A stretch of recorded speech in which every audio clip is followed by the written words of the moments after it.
I look back on my life, and I think the big change was it's very difficult to put clearly into words, but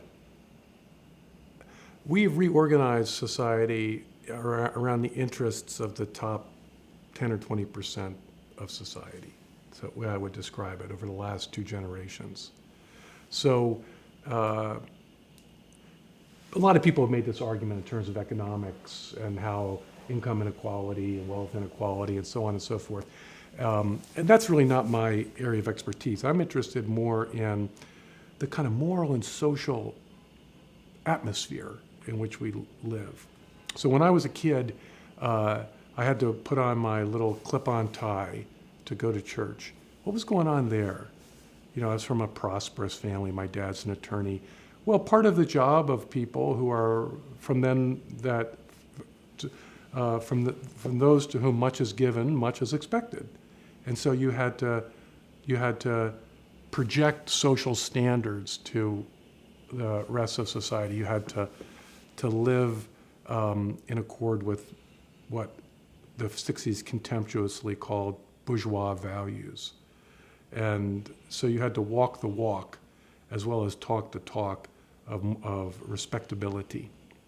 And what the 60s did is to argue that, oh, that's just superficial and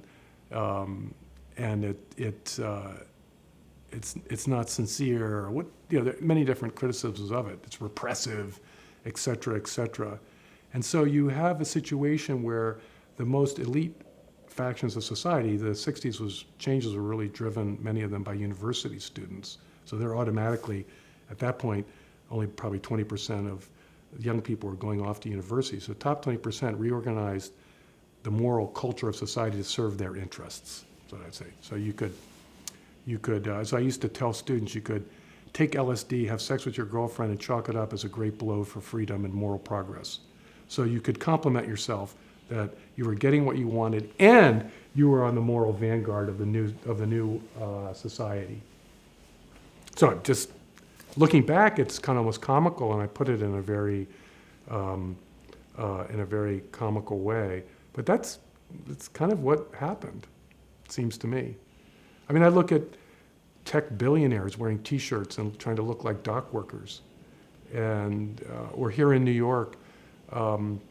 Who are the guys with the tie on? They're the doormen, the servants, and then the wealthy people who wearing casual clothes when they go out to work.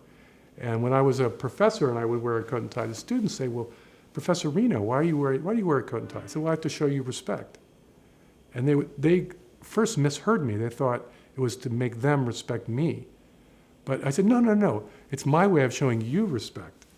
And so I think that kind of transformation of our society has been very troubling, I think, and has had lots of very negative consequences because sort of social order is a trickle down, if you will.